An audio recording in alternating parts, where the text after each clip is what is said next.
Assalamualaikum warahmatullahi wabarakatuh. Perkenalkan, nama saya Dewi Laila Nurfania, NIM 3519081. Di sini saya akan melaporkan sedikit tentang laporan kegiatan pemberdayaan masyarakat untuk mata kuliah dakwah dan rekayasa sosial yang sudah saya lakukan. Berikut adalah laporan dari kegiatan pemberdayaan saya dan pemberdayaan ekonomi kerakyatan terhadap para remaja putri di Desa Pasir Sari. Mengenai desa dampingannya itu sendiri, yaitu di Desa Pasir Sari. Untuk lembaganya, saya melaksanakan kegiatan ini di pimpinan ranting IPPNU Pasir Sari. Kemudian untuk fokus dampingannya itu sendiri, yaitu pelatihan membuat makanan ringan sebagai suatu usaha untuk meningkatkan ekonomi di kalangan remaja putri di Desa Pasir Sari. Pertama yaitu mengenai kondisi umum.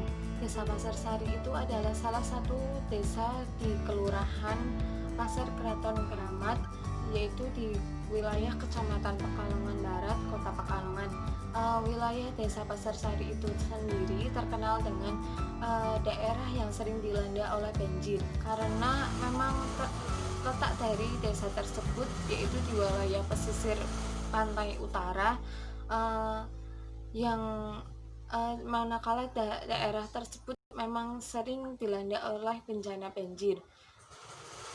Kemudian untuk kondisi jalanannya itu sendiri, kondisi jalanannya alhamdulillah untuk sekarang kondisi jalanan di wilayah daerah Pasir Sari itu sudah bagus.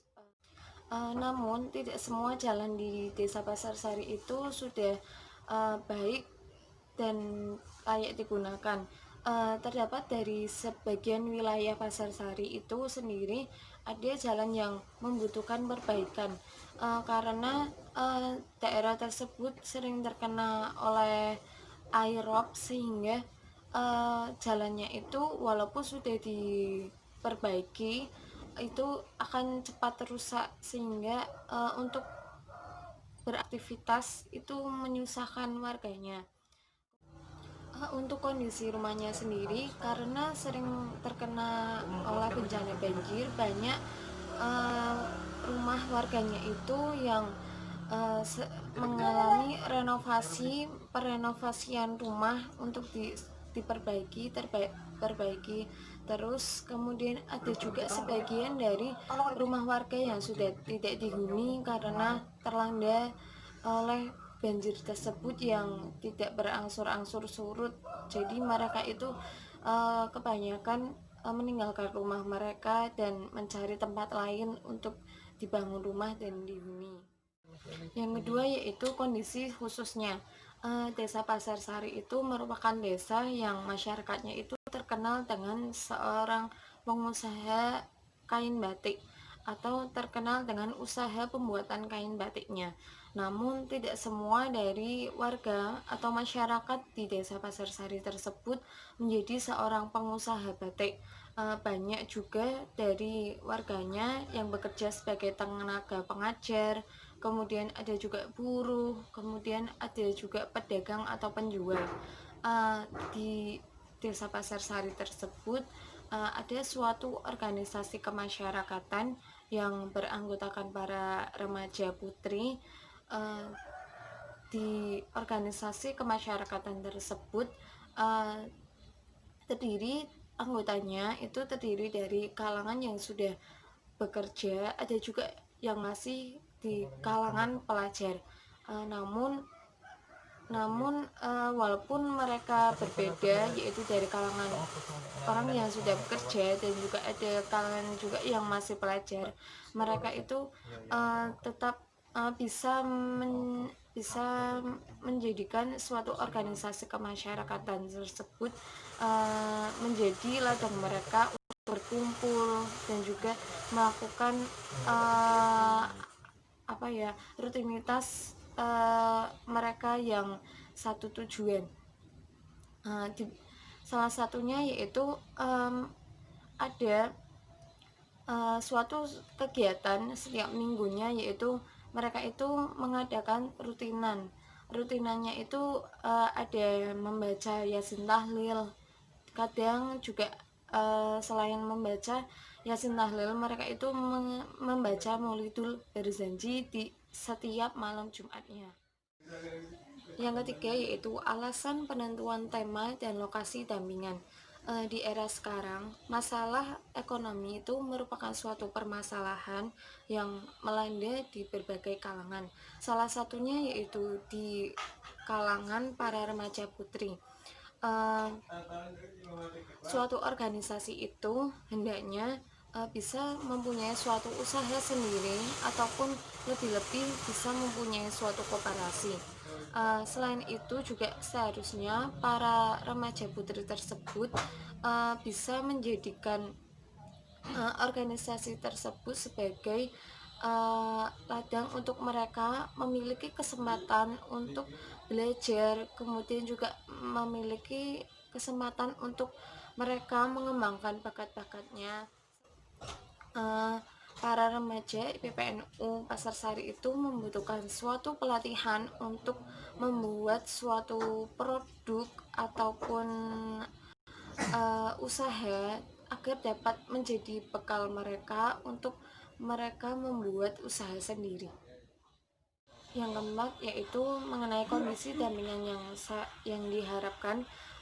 Kondisi dampingan sebelum adanya pemberdayaan ini, para remaja putri itu banyak memiliki waktu luang untuk berkumpul, yang seharusnya waktu luang itu dapat mereka gunakan untuk melakukan suatu aktivitas ataupun hal yang lebih bermanfaat. Selain itu, adanya suatu kegiatan, maka banyak pula pengeluaran yang harus dikeluarkan oleh para remaja putri tersebut, sehingga kalau banyak pengeluaran mereka yang digunakan untuk hal-hal yang kurang bermanfaat itu akan sia-sia. Dari hal tersebut, dalam hal ini diharapkan para remaja putri itu dapat menjadikan pelatihan tersebut sebagai suatu bekal untuk mereka membuat suatu usaha sendiri. Selain itu, membantu suatu perekonomian bagi para remaja putri tersebut, dan dapat juga menjadikan suatu wadah bagi mereka untuk lebih untuk bisa belajar mengenai suatu hal-hal yang baru, kemudian juga menjadikan wadah sebagai pengembangan kreativitas dari mereka. Dalam melakukan pemberdayaan tersebut, saya melakukan beberapa langkah-langkah. Yang pertama yaitu saya melakukan kunjungan terlebih dahulu terhadap Ketua IPPNU Pasar Sari. Yang kedua, saya itu mengutarakan apa sih maksud dan tujuan saya datang ke ketua tersebut. Kemudian saya menjelaskan tentang maksud dari tujuan pemberdayaan saya. Yang selanjutnya yaitu saya menentukan hari dan tanggal untuk pemberdayaannya. Yang pertama itu saya melakukan sosialisasi. Kemudian selanjutnya saya melakukan pemberdayaan yang pertama. Pemberdayaan yang pertama itu membuat suatu makanan ringan yaitu tahu mercon. Selanjutnya dari melakukan pemberdayaan yang pertama tersebut, kemudian kami melakukan evaluasi dari kegiatan pertama. Untuk pemberdayaan selanjutnya yaitu kami melakukan pemberdayaan membuat makanan ringan berupa bolu kukus. Untuk kendalanya sendiri dari kegiatan tersebut, pada saat pemberdayaan berlangsung, ada beberapa remaja yang kurang memperhatikan. Mereka itu cenderung asik sendiri dengan hal yang mereka lakukan.